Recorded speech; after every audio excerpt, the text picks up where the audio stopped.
At my grandson's birthday party, everyone had a seat, except me. My daughter-in-law smirked. Oops, I guess we miscounted. And the whole table laughed. No one defended me. They say blood is thicker than water, but what happens when your own family decides you're nothing more than an open ATM, and then has the audacity to erase you from their lives? I'm telling you, the shock, the pure rage I felt when I realized my seat wasn't there at my grandson's birthday party, and my daughter-in-law just smirked. Oops, I guess we miscounted. Everyone laughed, and nobody stepped in for me. I walked out quietly that day, and then I canceled every single check. The air in the backyard was thick with the cloying sweetness of sugar and artificial cheer. A perfect facade masking a creeping unease. Everything, from the meticulously arranged blue and silver balloons to the superhero-themed cake, screamed opulence. An opulence I knew intimately because I'd paid for every last cent. I should have known right then, as my steps faltered, that something was deeply wrong. As I neared the main table where my family was meant to gather, my steps slowed. A cold dread crept into my stomach.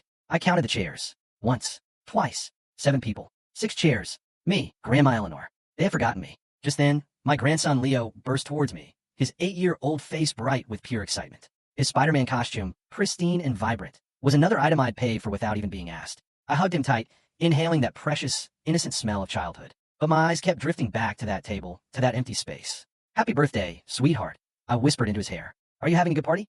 The best, he shrieked. Did you see the bounce house? And Mom got a magician coming later. Of course she did. Scarlett never did anything halfway, especially when someone else was footing the bill. Eleanor, you made it.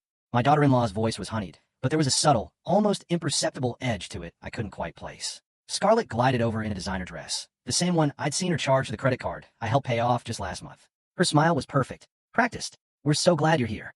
I gestured towards the table, my voice a little too casual. Where should I sit? Scarlett's eyes followed my gaze, and for just a split second, I saw something flicker across her face. Satisfaction. Then she gasped, pressing a manicured hand to her chest. Oh my goodness, I'm so embarrassed. We must have miscounted when we set up. The words hung in the air. Miscounted? As if I were some last-minute addition, an afterthought they'd forgotten to plan for. It's fine, I heard myself say, though my chest was beginning to feel tight. I can grab a chair from— No, don't be silly. Scarlett waved her hand dismissively.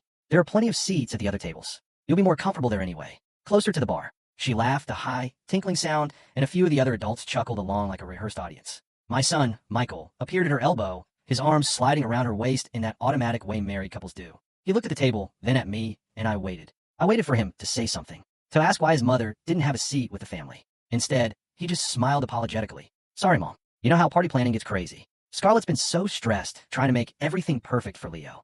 Stressed. Planning a party with my money had stressed her. I stood there for what felt like an eternity, but was probably only a few seconds. Other guests were arriving, parents I didn't know, dropping off children who would eat cake I'd paid for, while the birthday boy's grandmother was relegated to sitting with strangers. Of course, I said quietly. I understand.